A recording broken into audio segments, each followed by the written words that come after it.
I'm Robert Thurman, and I'm the president of Tibet House U.S.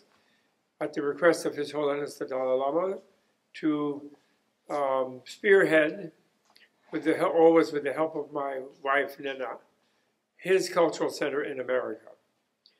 And I have been studying now since I've known His Holiness the Dalai Lama, or a little bit earlier than that, for about 54 or 55 years, all things Tibetan.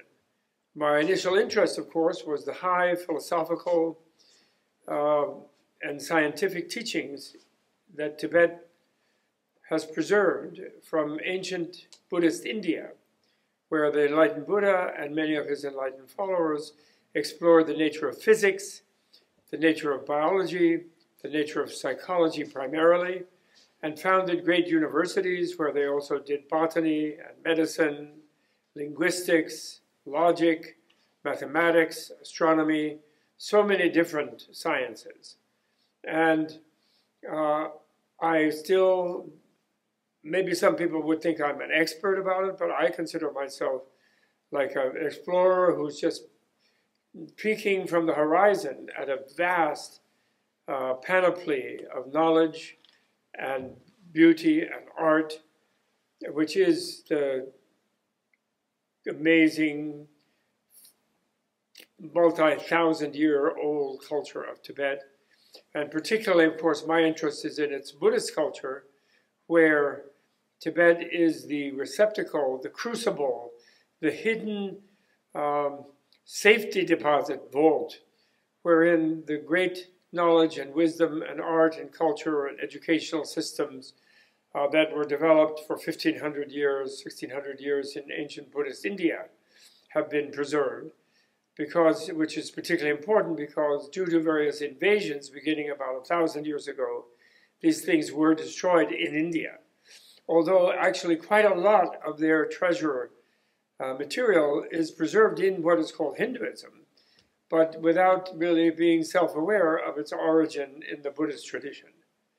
So now why do we make this this is one of the reasons we do make a fuss about the uniqueness and the importance of Tibetan culture in the world, in that it somehow, it has become famous around the world because of the Tibetan great teachers of Tibet, many of them being in exile, because Tibet itself has been closed off from the world pretty much by the Chinese occupation, except for a certain flood of tourists who just go around and superficially see buildings and landscapes, but the people that they talk to have been basically had their culture suppressed now for 60 years.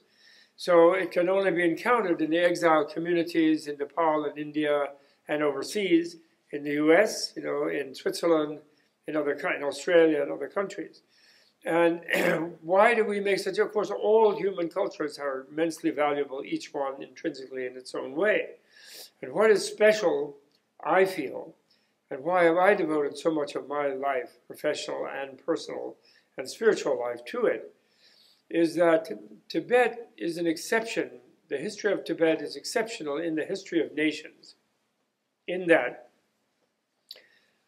before the year 800 or so, Tibet was a conquest empire, a dynastic empire that conquered its neighbors and was spearheaded by ruthless warriors and generals.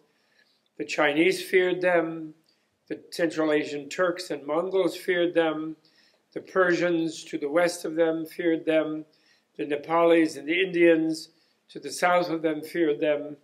And the only good thing about them, from their neighbors' point of view, was that they liked living above 10,000, 11,000 feet altitude on their plateau. And so they only raided, looted, and pillaged.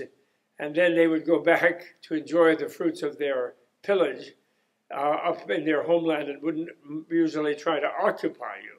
So they weren't that kind of a spreading empire. They were just a raiding empire, but huge.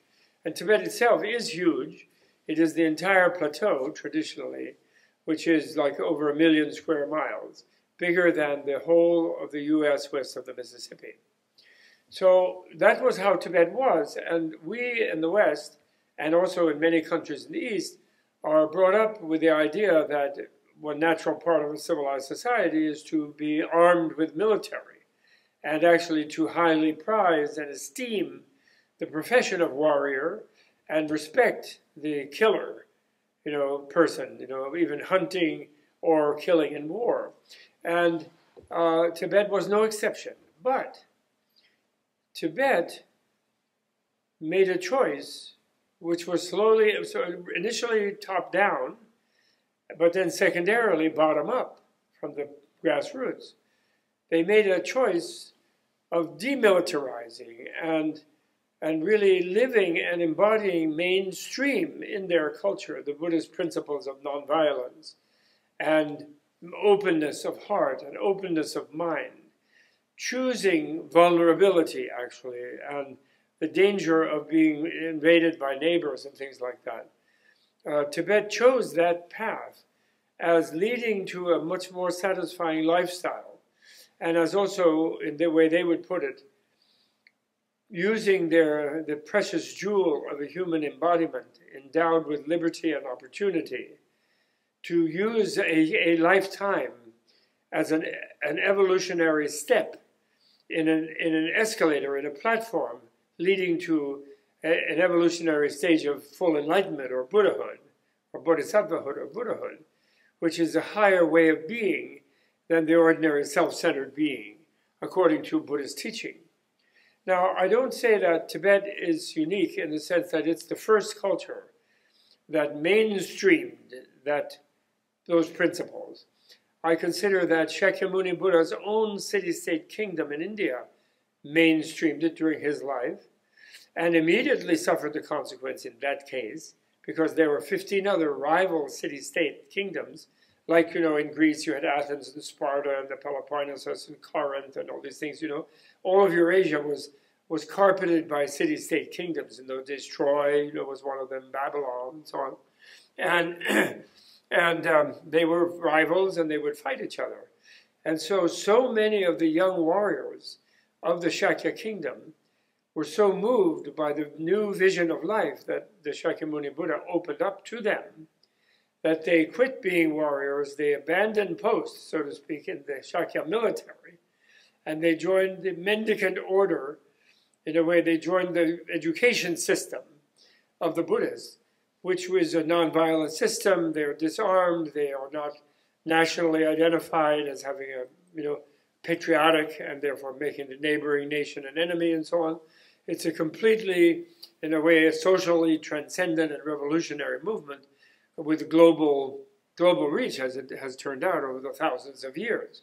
But they suffered, and therefore, in a way, they disappeared in history. And there were a number of kingdoms in India over the next 1,500 years that virtually demilitarized and made India so more gentle, and therefore opened India's vulnerability to invasions from Iran and from Central Asia and eventually from Europe by Muslims and Christians, which then completely suppressed India's special kind of gentle culture.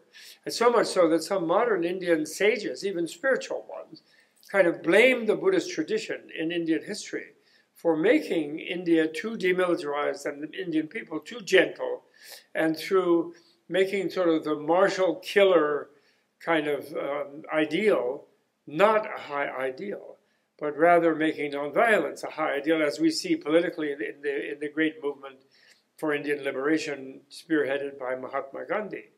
So that is something uniquely Indian. So there were nations in India, there are many, but there were nations in India who also demilitarized and chose the arts of peace over the arts of war, which is something that, the way our history is taught in the West, nobody just does that. That's suicide, because life is inherently violent, people are inherently bad, etc. There's all this kind of a worldview which Buddha does not agree with, and the Buddhist system, social system, does not agree with. So, we do also hear, I should say, there are, of course, wonderful Buddhist elements of cultures all the way from Sri Lanka to Japan and Korea and China and Southeast Asia, Vietnam, Cambodia, all this sort of thing. In the old days, even Indonesia was very strongly Buddhist. And so there are elements of that. But though there, Buddhism is like a counterculture, in the sense that the mainstream culture is still the king and the army, and the notion of national self-aggrandizement and national patriotic, power projection, let's say, both defense and power projection. And so in those cultures, Buddhism never became mainstream. It would moderate, of course, the violence of them, and it would introduce a level of openness and of beautiful art of beauty and things like that in those cultures. But now and then the king, in order to get more men back for his army and more wealth away from the monastics who get their free lunch and so forth, and their universities, would prune it back, because it was only countercultural. Just like, in a way, you could say Christianity in the European countries was countercultural in that it never succeeded in completely pacifying any particular country, and then people get into onward Christian soldiers, even though Jesus himself said, turn the cheek, love your enemy, just like Buddha did. But a countercultural, in other words, spiritual and religious force tends to be co-opted by the dominant mainstream aspect of the culture, which really is violence in the case of most of history. However, Tibet is an exception. So this is the exceptional nature of Tibetan culture. If you could imagine how American culture would be if all the members of the military service were like one giant Peace Corps, and they were all singing rock and roll songs, they were making movies, they were going out and building houses for poor people, they were helping, plant forests, they were, helping harvest crops and controlling floods and, whatever. And all of their work had to do with peace. How beautiful.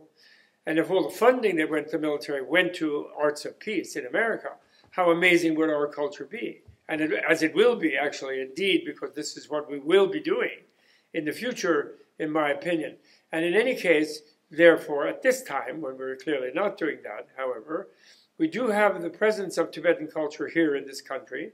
We do have Tibet House U.S. We have Menla Mountain Retreat. There are Tibetan meditation centers, Dharma centers, and there's a wonderful nunnery in eastern Washington State, another one in Newfoundland, and Newfoundland, Nova Scotia area. And it's really quite marvelous, the influence of a bunch of refugee people that they're already exerting, letting people know the value and glory of inner peace in the process of seeking world peace. So this is sort of the real root of this thing.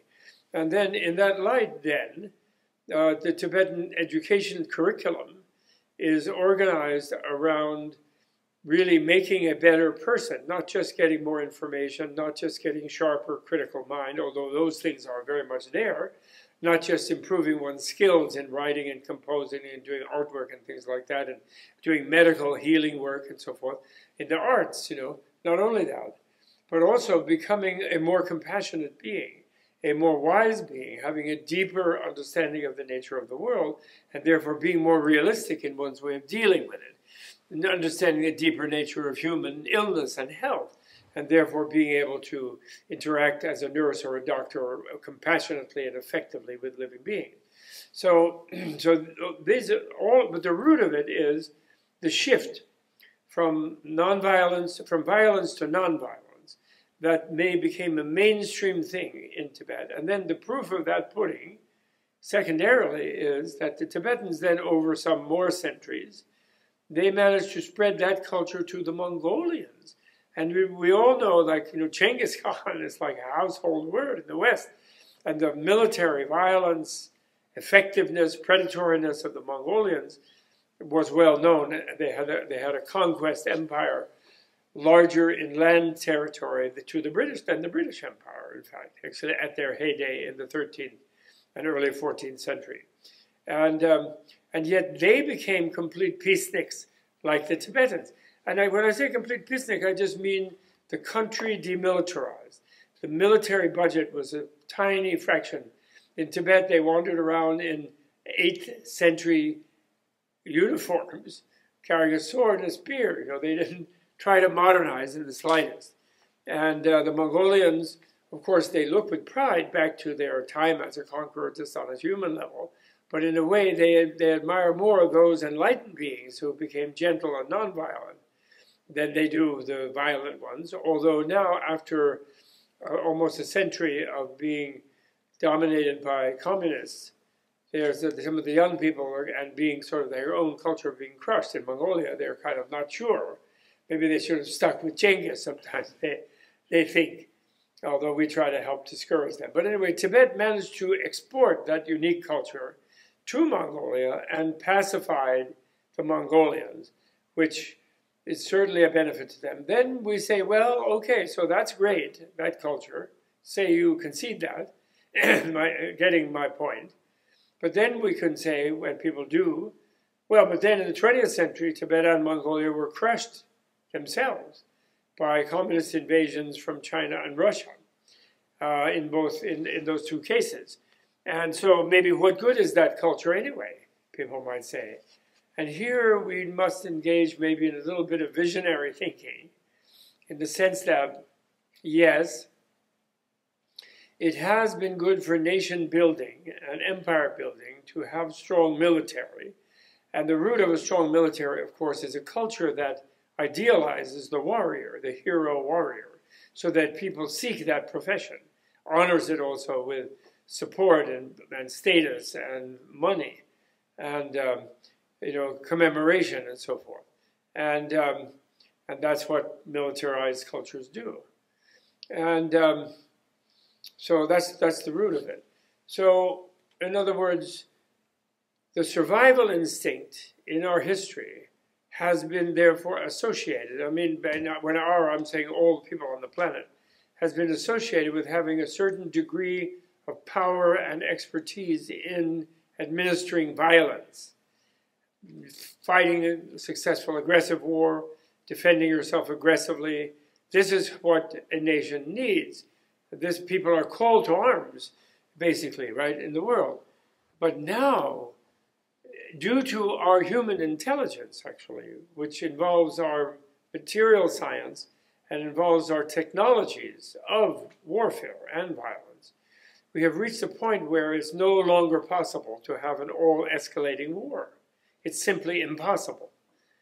An escalating war, World War III, would obliterate winners as well as losers. There would be no way of winning that war. It would obliterate perhaps all life on Earth. There's such a power of the nuclear weapons, and there's also biological and chemical weapons. I mean, it's beyond belief, the level of destructiveness that has been unleashed through our intelligence and our technology of violence.